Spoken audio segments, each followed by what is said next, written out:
सबसे पहले तो विकास दवे जी, आपका हमारे कार्यक्रम में बहुत-बहुत स्वागत है। नमस्कार संजय जी। और मुझे बहुत प्रसन्नता हो रही है हमेशा की तरह आकाशवाणी के माध्यम से अपने श्रोताओं से साहित्य पर थोड़ी सी चर्चा करने का अवसर मिल रहा है। आपका भी बहुत सारा धन्यवाद। हम आपको बहुत-बहुत बधाई देते हैं कि आप अब मंत्री संचालक मध्य प्रदेश राष्ट्रभाषा प्रचार समिति के दायित्व संभाल रहे हैं। जी हाँ, ये सचमुच एक बहुत बड़ा दायित्व है। और जैसा कि न केवल भोपाल के बल्कि मध्य प्रदेश के साहित्य क्षेत्र के सब लोग जानते हैं कि मध्य प्रदेश राष्ट्रभाषा प्रचार समिति ने विगत अनेक वर्षों से लगातार राष्ट्रभाषा और हिंदी की सेवा के काम को अपने हाथों में लिया हुआ था। और विशेष करके हम सबके वरेण्य अग्रज हैं परमादरणीय कैलाश चंद्र जी पंत। उन्होंने अपने जीवन के लगभग 4 दशक इस काम के लिए होम किए हैं और पूरा जीवन लगा करके उन्होंने एक बहुत अच्छा सेटअप यहाँ पर तैयार किया है। और संपूर्ण मध्य प्रदेश में साहित्य की गतिविधियों को, राष्ट्रभाषा की गतिविधियों को उन्होंने लगातार अपने चिंता का विषय बनाया। और इसके कारण से मुझे लगता है कि राष्ट्रभाषा प्रचार समिति की मध्य प्रदेश इकाई जिस सक्रियता से काम करती है वो सचमुच साहित्य क्षेत्र के लिए भी बहुत ही स्वागत योग्य है। और मुझे लगता है कि हम जैसे बच्चों के लिए थोड़ा कठिन तो लगता है, लेकिन श्रद्धेय दादा का आशीर्वाद है। और मुख्य रूप से यहाँ पर हमारे जितने भी ट्रस्टीज हैं ये सभी न्यासीगण बहुत वरिष्ठ हैं और बहुत लंबे समय से साहित्य और भाषा की सेवा के काम में लगे हुए हैं। विशेष करके मैं इस समय आदरणीय रघुनंदन जी शर्मा का उल्लेख करना चाहूँगा, आदरणीय अरगड़ताई का उल्लेख करना चाहूँगा, महेश जी सक्सेना हैं, डॉक्टर संजय सक्सेना जी हैं, अनीता सक्सेना जी, ऐसे कई नाम हैं जो वर्षों से लगातार लगे हुए हैं इन कामों में। और मुझे लगता है कि उन सबका आशीर्वाद लेकर, मार्गदर्शन प्राप्त करके हम सब लोग लगातार इस काम को आगे बढ़ाने का प्रयास करेंगे। बिल्कुल सही कहा आपने कि मध्य प्रदेश राष्ट्रभाषा प्रचार समिति अपने नाम को सार्थक करती आ रही है और पिछले लंबे समय से हिंदी के उत्थान और उसके प्रगति के लिए काम कर रही है। दवे साहब, जाहिर है कि जब हम नए पद को संभालते हैं, नए दायित्वों को संभालते हैं, तो बहुत सारे विचार हमारे मन में चलते हैं, बहुत सारी प्राथमिकताएं होती हैं। तो आप हमारे श्रोताओं को बताइए कि इस समय आपने और कौन-कौन से बिंदु तय कर रखे हैं ताकि ये जो कार्य है और भी आगे बढ़ता जाए। देखिए, मेरे दिमाग में वैसे तो कई प्रकार के काम मैंने सोचे हुए हैं। और चूंकि राष्ट्रभाषा प्रचार समिति की हमारी ये जो मध्य प्रदेश इकाई है ये लगातार लंबे समय से उन सारे कामों को कर रही है जिन कामों को सामान्यतः साहित्य जगत ऐसा मानता था कि इसके लिए राज्याश्रय की आवश्यकता होती है। चूंकि आपने जैसा प्रारंभ में भूमिका में कहा कि मैं इन दिनों दोहरी भूमिका का निर्वाह कर रहा हूँ। साहित्य अकादमी का काम भी मुझे करना ही है। अभी अगस्त 2026 तक मेरा कार्यकाल है ही। तो साहित्य अकादमी की और राष्ट्रभाषा प्रचार समिति के कामों में कई प्रकार की समानताएं मैं अनुभव करता हूं। जैसे उदाहरण के लिए हम लोग वहां पर स्मृति प्रसंग संपन्न करते हैं, भिन्न भिन्न विमर्शात्मक व्याख्यानों की श्रृंखला करते हैं। तो राष्ट्रभाषा प्रचार समिति भी सामान्यतः इस तरह के आयोजन करती है। वरिष्ठ साहित्यकारों के स्मृति प्रसंग यहाँ पर होते हैं। विमर्शात्मक कई और विशेष करके जो हमारी पावस व्याख्यान माला है, शिशिर व्याख्यान माला है, इन व्याख्यान मालाओं को तो पूरा देश एक प्रकार से प्रतीक्षा की दृष्टि से देखता रहता है कि कब वे व्याख्यान मालाएं होगी, कब विद्वान आएंगे।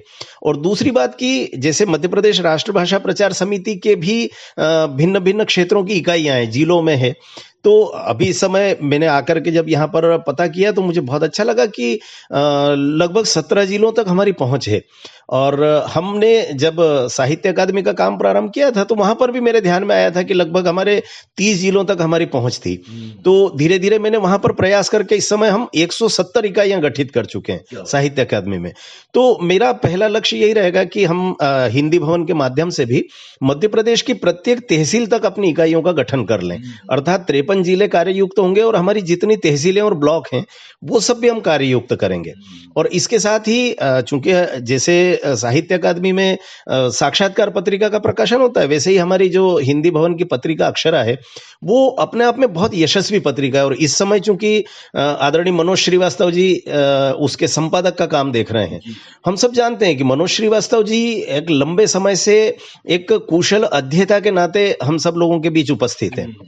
वे प्रशासनिक सेवा में आईएएस के रूप में अपनी सेवाएं देते रहे, वो अपना एक पक्ष है और इस समय भी वे हमारे आदरणीय चुनाव आयुक्त के रूप में अपनी सेवाएं दे रहे हैं, लेकिन उनका जो साहित्यिक पक्ष है वो अत्यधिक समृद्ध है और हम सबका सौभाग्य है कि अक्षरा को उनके जैसा वरिष्ठ संपादक प्राप्त है।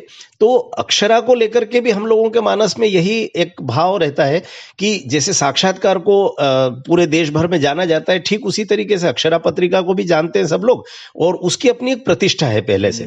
हम उस प्रतिष्ठा को बरकरार बनाए रखने के लिए सब दृष्टि से प्रयास करेंगे ही और इस पत्रिका का प्रसार कैसे ज्यादा से ज्यादा हो, कैसे वो देश भर के विश्वविद्यालयों तक पहुंचे, प्रशासनिक कार्यालयों तक पहुंचे, सभी ग्रंथालय वाचनालय तक पहुंचे, ये प्रयास भी हम लोग अब लगातार करने वाले हैं। तो कुछ काम मैंने इस प्रकार से सोचे हुए हैं। इसके अतिरिक्त भी कुछ योजनाएं मेरे मानस में है कि यहाँ पर हिंदी भवन को लेकर के हम कुछ योजनाएं यहाँ पर बनाएंगे। बहुत अच्छे विचार हैं दवे साहब आपके। और हिंदी भाषियों को तो मध्य प्रदेश राष्ट्रभाषा प्रचार समिति द्वारा सम्मानित किया ही जाता है, हिंदी भाषियों को भी आप सम्मानित करते हैं। बहुत सारे आपके व्याख्यान माला के जैसे कि आपने बताया कि चल रही हैं। आप कुछ सांगीतिक आयोजन भी करते हैं, चाहे वो फागुन उत्सव हो या फिर बसंत उत्सव हो, तो इन सांस्कृतिक संध्याओं को भी बढ़ाने के प्रति आप कुछ सोच रहे हैं?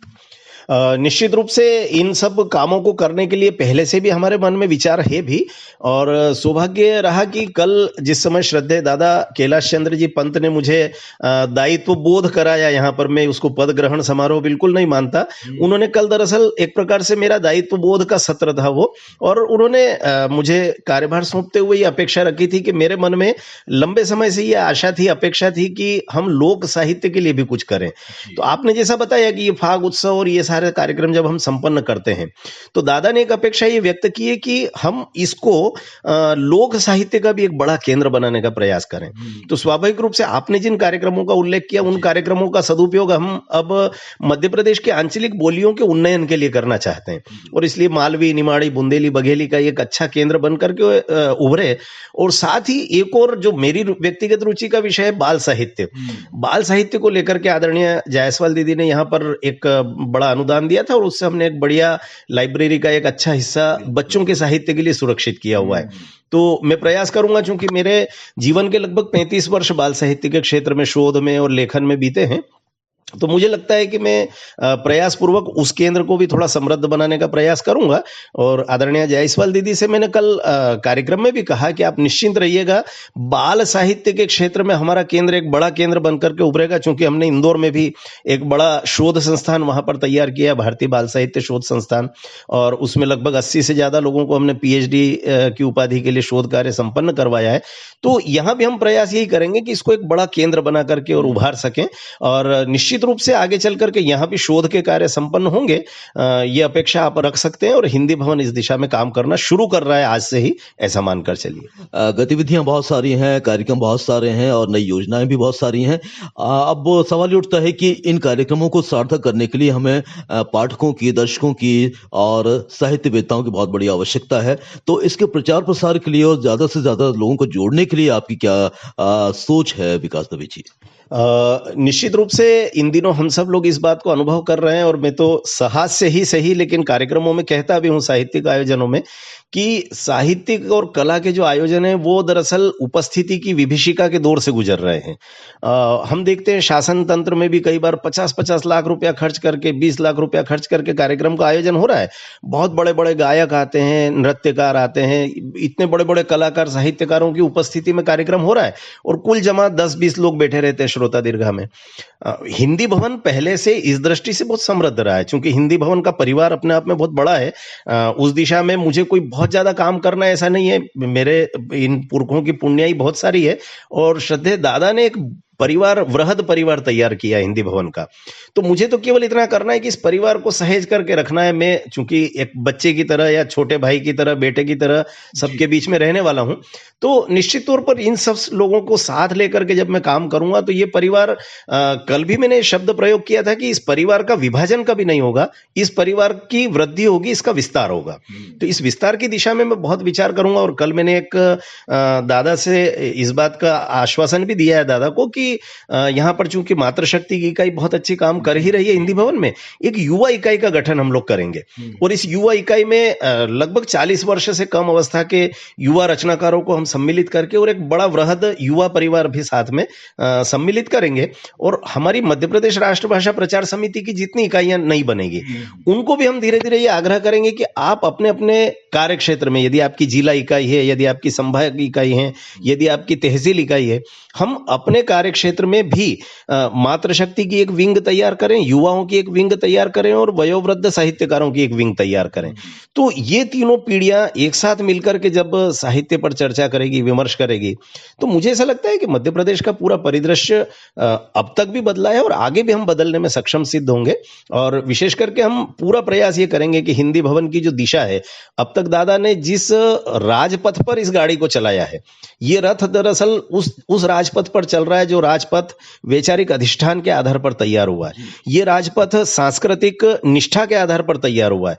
ये राजपथ राष्ट्रीय आसक्ति के आधार पर तैयार हुआ। तो ये राष्ट्रभक्ति, संस्कृति निष्ठा, ये सब हमारे कामों में परिलक्षित होते दिखेंगे लोगों को, इस बात की मैं आश्वस्ति देता हूं। बिल्कुल, हम भी अपेक्षा करते हैं कि आपने जो दायित्व संभाला है उसके माध्यम से ज्यादा लोग मध्य प्रदेश राष्ट्रभाषा प्रचार समिति के कार्यक्रमों में सम्मिलित होकर इसकी गरिमा को और भी बढ़ाएंगे। इससे पहले कि हम बातचीत को समाप्त करें, अपनी तरफ से आप श्रोताओं से क्या निवेदन करना चाहते हैं विकास दवे सर? आकाशवाणी के श्रोताओं में मुझे ये बहुत अच्छे से पता है कि साहित्यिक अनुरागी बंधु भगिनी पर्याप्त मात्रा में उपलब्ध रहते हैं। जो भी मध्य प्रदेश के किसी भी कोने में साहित्य से जुड़े हुए लोग हैं, जो लेखन करते हैं या पठन पाठन में रुचि रखते हैं, उन सब से मैं आग्रह करूंगा कि राष्ट्रभाषा प्रचार समिति और हिंदी भवन के कामों के साथ अपनी अपनी जगह पर भी जुड़ें। और मध्य प्रदेश में चूंकि ये भोपाल में एक बड़ा केंद्र है हिंदी भवन, तो हिंदी भवन के आयोजनों का जब भी आपको निमंत्रण प्राप्त हो, आप सबकी उपस्थिति हम सबका उत्साहवर्धन करेगी। तो आप अपने स्थानों पर भी हिंदी भवन के कामों के साथ जुड़ें और भोपाल से जब भी निमंत्रण प्राप्त हो तो यहां भी आए। हम तकनीकी का सहारा लेकर के भी आप सबके संपर्क में सीधे आने वाले हैं। हिंदी भवन के माध्यम से हमारी वेबसाइट, हमारे व्हाट्सएप ग्रुप्स वगैरह ये सब तैयार करने वाले हैं और फेसबुक पर भी उसके पेज तैयार करेंगे, ट्विटर पर भी करेंगे, ताकि सोशल मीडिया का उपयोग भी हम इस प्रकार से साहित्यकारों को एक सूत्र में बांधने के लिए कर सकें। तो आगे के लिए आप सबसे यही अपेक्षा है कि आप आइए, इस परिवार में आप सबका स्वागत है। एक बार फिर से मध्य प्रदेश राष्ट्रभाषा प्रचार समिति के मंत्री संचालक का दायित्व संभालने के लिए दवे साहब हम आपको बहुत बहुत बधाई देते हैं। निश्चित रूप से आपकी बात को हमारे ज्यादा से ज्यादा जो श्रोता हैं वो सुन रहे हैं, उसे स्वीकार करेंगे और आएंगे मध्य प्रदेश राष्ट्रभाषा प्रचार समिति के कार्यक्रमों में शामिल होने के लिए। बहुत बहुत धन्यवाद आपका। आपको भी बहुत धन्यवाद। नमस्कार।